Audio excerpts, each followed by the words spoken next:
Nabi Adam adalah manusia pertama yang diciptakan oleh Allah dari tanah liat. Allah menghuni dirinya ke dalam Adam dengan memberikan ruh. Adam dan Hawa ditempatkan di surga, tetapi mereka melanggar larangan Allah dengan memakan buah dari pohon terlarang setelah digoda oleh iblis. Mereka diusir dari surga dan diturunkan ke bumi. Mereka meminta ampun kepada Allah dan diterima taubatnya. Adam dan Hawa menjadi orang tua manusia pertama dan membawa pelajaran tentang ketaatan, tanggung jawab, dan taubat dalam Islam. Nabi Idris adalah keturunan dari Adam dan juga dikenal sebagai salah satu orang yang sangat saleh dan bijaksana. Ia tinggal di antara masyarakat yang awalnya berpaling dari kebenaran agama. Idris berusaha keras untuk membimbing mereka kembali kepada jalan Allah. Nabi Idris juga diberi karunia oleh Allah berupa pengetahuan yang mendalam. Ia dikenal sebagai orang pertama yang mengajarkan ilmu tulis kepada manusia, yang sebelumnya hanya mengandalkan lisan untuk menyampaikan pengetahuan. Idris juga mengajarkan tentang tata cara berkebun dan pertanian kepada manusia, agar mereka dapat mengelola sumber daya alam dengan bijaksana. Kebajikannya dan ketekunannya dalam beribadah membuat masyarakat sekitarnya mengagumi dan menghormatinya. Nabi Saleh diutus oleh Allah kepada kaum Samud yang hidup di semenanjung Arab. Kaum Samud memiliki keahlian dalam memahat batu dan membangun rumah-rumah di dalam bukit-bukit. Nabi Saleh memperingatkan mereka tentang tauhid dan memperingatkan dari penyembahan berhala. Nabi Saleh membawa mujizat termasuk unta betina keluar dari batu besar. Namun kaum Samud tetap durhaka dan sombong. Allah mengirimkan gempa dahsyat sebagai hukuman menghancurkan mereka yang durhaka. Kaum Samud yang durhaka musnah bersamaan dengan rumah-rumah mereka yang terukir di dalam bukit. Nabi Saleh dan beberapa orang yang beriman selamat. Kisah ini mengajarkan tentang kesombongan, kekufuran, dan akibat dari ketidakpatuhan. Nabi Hud diutus oleh Allah kepada kaum Ad yang sombong dan durhaka. Dia mengingatkan mereka tentang tauhid dan memperingatkan agar meninggalkan penyembahan berhala. Namun, kaum Ad menolak dan semakin kufur. Allah mengirimkan angin dahsyat sebagai hukuman menghancurkan mereka yang durhaka, sementara Nabi Hud dan pengikut-pengikutnya yang beriman selamat. Kisah ini mengajarkan tentang kesombongan, ketidakpatuhan, dan akibat dari kekufuran. Nabi Nuh diutus oleh Allah untuk memperingatkan kaumnya yang kafir dan berdosa. Dia mendakwahkan tauhid dan kepatuhan kepada Allah. Namun kaumnya menolak mendengarkan dan terus berbuat buruk. Kemudian Nabi Nuh membangun bahtera atas perintah Allah sebagai perlindungan dari banjir besar yang akan datang. Ketika hujan lebat dan banjir besar datang, hanya Nabi Nuh beserta keluarganya yang masuk ke dalam bahtera tersebut serta sepasang binatang dari setiap jenis. Air bah yang menghancurkan seluruh kehidupan di muka bumi berlangsung selama beberapa waktu. Setelah banjir mereda, bahtera mendarat dan Nabi Nuh memulai peradaban baru dengan keturunannya. Kisah ini mengajarkan kesabaran, ketaatan, dan akibat perbuatan buruk. Nabi Lut diutus oleh Allah kepada kaum Sodom dan Gomorrah. Dia memperingatkan mereka tentang dosa, terutama perilaku homoseksual dan kekacauan moral lainnya. Kaumnya menolak karena mengganggu gaya hidupnya. Kemudian Nabi Lut dan keluarganya diperintahkan oleh Allah untuk meninggalkan kota sebelum hukuman tersebut terjadi. Hukuman itu adalah hujan batu yang menghancurkan seluruh kota Sodom dan Gomorrah sebagai akibat dari perbuatan dosa mereka. Nabi Lut dan keluarganya selamat ketika istri Nabi Lut menoleh ke belakang hukumannya diubah menjadi patung garam. Kisah ini mengajarkan tentang kepatuhan kepada Allah dan akibat dari dosa. Nabi Ibrahim adalah nabi penting dalam Islam. Dia lahir di Mesopotamia dan mempertanyakan penyembahan berhala. Allah memberinya petunjuk tentang tauhid. Dia diuji dengan berbagai cara termasuk perintah mengorbankan putranya Ismail yang digantikan dengan domba oleh Allah. Nabi Ibrahim juga membangun Ka'bah di Mekah. Kisah Nabi Ibrahim melawan Raja Namrud saat dilempar ke api menunjukkan mujizat dan kebesaran Allah. Kisahnya mengajarkan kesetiaan, tawakal, dan kepatuhan kepada Allah. Keturunannya termasuk Nabi Ismail dan Nabi Ishak menjadi asal-usul banyak nabi termasuk Nabi Muhammad. Nabi Ismail adalah putra Nabi Ibrahim dan Siti Hajar. Mereka ditinggalkan di tengah padang pasir yang tandus dengan sedikit sumber air. Dalam kondisi sulit tersebut, Siti Hajar mencari air dengan berlari-lari antara Bukit Safa dan Bukit Marwah. Air pun muncul dari sumur Zam-Zam atas kehendak Allah. Sumur Zam-Zam menjadi sumber air yang penting dalam peradaban Mekah. Ismail tumbuh menjadi nabi dan pemimpin yang saleh. Allah menguji Nabi Ibrahim dengan perintah mengorbankan Ismail tetapi menggantikannya dengan domba. Keturunan Ismail menjadi sangat penting dalam sejarah Islam. Nabi Ishak adalah putra Nabi Ibrahim dan Sarah. Dia tumbuh menjadi nabi yang saleh.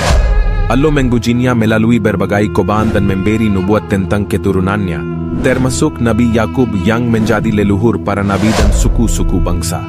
Keturunan Nabi Ishak juga menjadi bagian penting dalam sejarah Islam dan peradaban. Nabi Ishak dihormati dalam Islam sebagai nabi yang taat dan berjasa dalam menjaga warisan tauhid kisah Allah. Nabi Yakub adalah salah satu nabi penting dalam Islam dan merupakan cucu Nabi Ibrahim.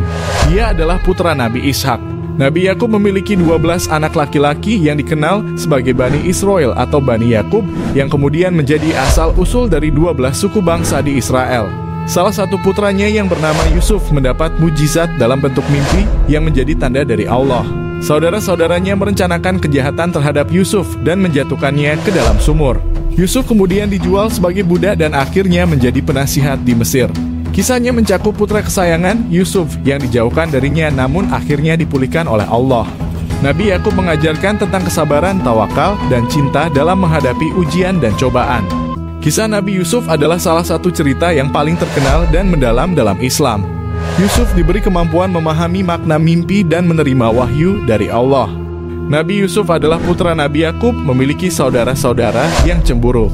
Saudara-saudaranya menjualnya sebagai budak ke Mesir. Di Mesir, dia dijadikan budak, kemudian masuk penjara karena fitnah. Di penjara, dia menafsirkan mimpi narapidana. Tafsirnya sampai pada Raja Mesir. Raja memiliki mimpi yang membingungkan, dan pelayan penjara mengingat Yusuf. Yusuf memberikan tafsir bahwa Mesir akan mengalami 7 tahun kelimpahan dan 7 tahun kelaparan. Akhirnya, Raja mengangkat Yusuf sebagai penasihatnya. Saudaranya datang mencari makanan ke Mesir. Yusuf mengungkapkan identitasnya, memaafkan saudaranya, dan mereka berkumpul kembali. Kisah ini mengajarkan kesabaran, keteguhan, pengampunan, dan rencana Allah yang mendalam. Nabi Ayub dikisahkan memiliki harta berupa lahan perkebunan yang luas, lumbung gandum dan perkebunan yang banyak, hingga ribuan ternak. Tak hanya itu, Nabi Ayub juga memiliki istri yang mencintainya dan keturunan yang banyak. Namun, semua yang dimiliki Nabi Ayub musnah. Nabi Ayub diuji oleh Allah, jatuh miskin, seluruh kekayaannya itu seketika musnah. Ribuan hewan ternaknya mati mendadak. Sementara lumbung gandumnya habis terbakar dan perkebunannya mengering. Nabi Ayub juga mendapat ujian berupa kehilangan keluarga dan keturunannya. Bahkan tempat tinggal mereka pun ikut hancur.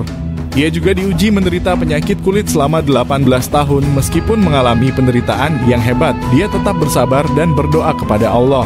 Allah mengembalikan segalanya dengan yang lebih baik sebagai balasan atas kesabarannya. Kisah ini mengajarkan tentang kesabaran, tawakal, dan iman dalam menghadapi ujian hidup. Nabi Zulkifli adalah keturunan Nabi Ayub. Ia dikenal sabar, saleh, adil, bijaksana, dan penuh kesederhanaan dalam hidupnya. Tinggal di negeri Syam yang saat itu dipimpin oleh seorang raja bijaksana yang sudah sangat tua dan tidak memiliki keturunan. Sehingga ia membuat sayembara untuk mencari penggantinya sebagai seorang raja. Nabi Zulkifli menyanggupinya, kemudian beliau menjadi raja yang sangat baik. Beliau begitu mementingkan urusan rakyatnya ketimbang urusan pribadi dan keluarga dan tidak pernah lalai dalam menjalankan tugasnya. Beliau memenuhi semua kebutuhan rakyatnya secara adil dan tanpa masalah. Seperti kisah ayahnya, Nabi Zulkifli juga menerima godaan dari iblis selama menjadi raja. Iblis datang menemui Nabi Zulkifli dalam berbagai wujud, salah satunya menjadi rakyat jelata. Dia dihormati sebagai nabi yang taat dan memiliki ajaran yang baik kepada umatnya. Nabi Syuaib diutus oleh Allah kepada kaum Madian, sebuah masyarakat yang terkenal karena perilaku curang dan penipuan dalam perdagangan. Mereka juga menyembah berhala dan melakukan dosa-dosa lainnya. Dia mengajarkan tauhid dan keadilan, namun mereka menolak. Nabi Syuaib berusaha mendakwahkan tauhid dan memperingatkan mereka. Allah memberikan mujizat, tetapi mereka tetap berdosa. Allah memberi azab kepada kaum Madian diserang oleh suara yang dahsyat dan gempa bumi menghancurkan semua yang ada di dalamnya. Kisah ini mengajarkan tentang keadilan, kepatuhan kepada Allah, dan akibat dari dosa. Nabi Musa dilahirkan saat Bani Israel dianiaya di Mesir. Ibunda Musa menempatkannya dalam keranjang dan melepaskannya ke sungai, di mana ia ditemukan oleh istri Firaun yang belum memiliki anak. Dia diutus oleh Allah untuk membebaskan Bani Israel dari Firaun. Allah memberikan mujizat seperti tongkat yang bisa berubah menjadi ular. Musa menghadapi Firaun dengan mujizat dan tuntutan membebaskan kaumnya. Musa dan kaumnya dipimpin Allah melewati Laut Merah yang terbelah menjadi dua sehingga mereka bisa melintas dan selamat dari kejaran pasukan Firaun. Musa menerima Taurat di Gunung Sinai, berisi hukum dan pedoman moral. Nabi Musa mengajarkan kesabaran, tawakal, dan taat kepada Allah. Nabi Harun adalah saudara Nabi Musa yang diutus oleh Allah. Dia membantu Musa dalam misi membebaskan Bani Israel dari perbudakan Fir'aun. Allah memilihnya sebagai juru bicara untuk Musa untuk menghadapi Fir'aun. Harun bersaksi atas mukjizat yang diberikan kepada Musa, seperti perubahan tongkat menjadi ular dan membelah Laut Merah. Namun, saat Musa pergi mendapatkan wahyu di Gunung Sinai, Bani Israel membuat patung anak lembu untuk disembah. Harun tidak mampu menghentikan mereka dengan tegas. Saat Musa kembali, dia marah atas hal ini. Kisah Nabi Harun mengajarkan tentang kesetiaan, tanggung jawab, dan tugas dakwah dalam mendukung misi kebenaran. Nabi Daud adalah seorang nabi dan raja yang terkenal dalam Islam. Dia mengalahkan raksasa Goliat dengan katepel dan batu. Allah memberi kepadanya kebijaksanaan, suara yang indah, dan kitab suci Zabur. Nabi Daud juga dikenal sebagai penyair. Dia mengungkapkan perasaannya dan pengabdian kepada Allah melalui kitab-kitab Zabur yang diwahyukan kepadanya. Nabi Daud memerintah dengan keadilan dan memberikan solusi bijaksana untuk sengketa. Dia juga membangun Baitul Maqdis, rumah Allah di Yerusalem, yang memiliki arti penting dalam sejarah agama. Kisah Nabi Daud mengajarkan tentang keberanian, kebijaksanaan, keadilan, dan ketaatan kepada Allah. Nabi Sulaiman adalah raja bijaksana dan kuasa yang dianugerahi Allah. Dia juga dikenal dengan pengaruh dan kekayaannya. Allah memberinya kemampuan untuk menguasai makhluk-makhluk alam, termasuk jin dan burung. Allah memberinya mukjizat berupa pemahaman tentang bahasa binatang, yang memungkinkannya berkomunikasi dengan hewan. Kisah terkenalnya lainnya tentang pertemuan Nabi Sulaiman dengan Ratu Balqis, yang merupakan penguasa kerajaan Saba yang akhirnya menyatakan keimanan dan ketaatannya kepada Allah. Kisah Nabi Sulaiman mengajarkan tentang kebijaksanaan, tanggung jawab, dan pentingnya tetap taat kepada Allah. Nabi Ilyas adalah nabi yang gigih dalam berdakwah. Nabi Ilyas seorang nabi dan rasul yang diutus oleh Allah kepada kaumnya, Bani Israel. Nabi Ilyas sempat diusir oleh kaumnya karena dianggap meresahkan dan mengganggu. Kaum Nabi Bani Israel tak mau menerima ajakan dan dakwah Nabi Ilyas untuk menyembah Allah. Sebaliknya, mereka malah menyembah dan memuja berhala yang bernama Baal. Dia mengadakan ujian melawan para pemuja berhala yang membuktikan keberadaan Allah yang sejati. Nabi Ilyas juga memiliki mukjizat-mukjizat, termasuk diberi makanan dan air di padang pasir. Kisah Nabi Ilyas mengajarkan tentang keteguhan dalam menyebarkan kebenaran dan kekuasaan Allah. Nabi Ilyasa adalah anak angkat Nabi Ilyas dan meneruskan tugas dakwah setelah Nabi Ilyas wafat. Beliau memiliki mukjizat menghidupkan orang mati atas izin Allah. Nabi Ilyasa berjuang melawan orang-orang yang memusuhi ajarannya, terutama kelompok yang menyembah berhala. Meski menghadapi rintangan, Nabi Ilyasa tetap gigih membawa pesan Allah kepada umat manusia.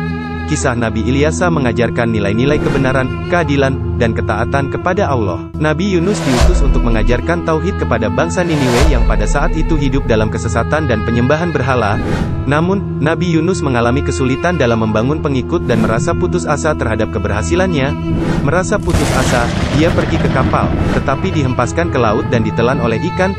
Di dalam perut ikan, Nabi Yunus memohon ampun kepada Allah dengan sungguh-sungguh dan bertaubat atas kesalahan yang dilakukannya. Allah mengabulkan doanya dan memerintahkan ikan itu untuk memuntahkannya ke daratan.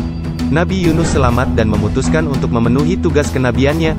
Kisah ini mengajarkan tentang taubat, kesabaran, dan belas kasih Allah. Nabi Zakaria adalah seorang nabi yang sangat menginginkan seorang anak untuk melanjutkan keturunannya yang akan menyebarkan ajaran Allah. Dalam doanya yang tulus, Nabi Zakaria memohon kepada Allah untuk memberinya keturunan, bahkan di usia yang sudah lanjut.